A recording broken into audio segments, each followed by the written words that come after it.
marak beredarnya hoax vaksin COVID-19 yang dianggap berbahaya. Banyak warga yang menolak untuk divaksin.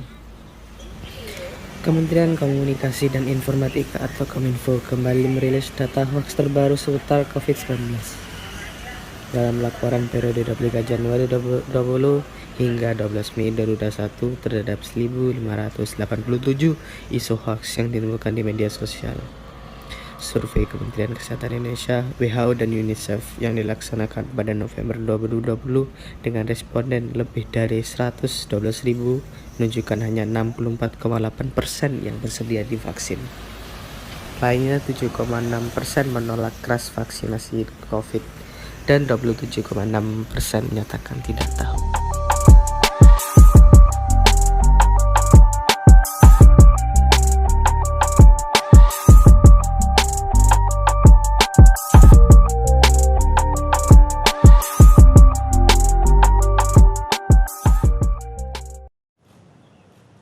Program vaksinasi COVID-19 di tanah air sudah dimulai sejak 13 Januari 2021 lalu. Presiden Joko Widodo menjadi orang pertama yang menerima vaksin COVID-19 dari Sinovac. Usai divaksin, Presiden pun masih beraktivitas menjalani rutinitas tugasnya sehari-hari. Namun belum genap 2 pekan program vaksinasi berjalan, mulai bermunculan kabar bohong atau hoax mengenai vaksin asal Tiongkok ini. Salah satu hoax yang dirilis Kementerian Kominfo adalah informasi vaksin mengandung aluminium bisa merusak otak. Informasi ini dipastikan tidak benar. Semua vaksin yang mendapat izin edar berarti sudah lolos uji klinis. Tidak ada bukti vaksin mengandung aluminium bisa menyerang otak. Informasi tidak benar lainnya adalah soal penerima vaksin Sinovac pertama yang meninggal dunia. Kabar bohong ini dibuat dengan narasi pekerja kesehatan di Brasil meninggal setelah mendapat vaksin perusahaan Tiongkok Sinovac. Satgas Penanganan COVID-19 meminta masyarakat tidak ragu untuk vaksinasi, karena vaksin yang diberikan sudah mendapat izin BPOM dan sertifikat halal Majelis Ulama Indonesia. Sementara itu di Mamuju, Sulawesi Barat, meski sempat mengalami gangguan listrik, vaksin COVID-19 yang disimpan di gudang farmasi Dinas Kesehatan dipastikan aman. Selama tidak mendapatkan pasokan listrik, vaksin tetap mendapatkan suhu yang sesuai dengan menggunakan alat genset. Jika tidak ada kendala, pemberian vaksin bagi warga bisa dilakukan pekan depan. Tim Liputan, Kompas TV.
Diharapkan masyarakat tuh yang memberi dukungan atas semua tahapan, mulai penyiapan hingga pelaksanaan vaksinasinya, juga mengikuti informasi-informasi tapi melalui sumber-sumber yang yang resmi.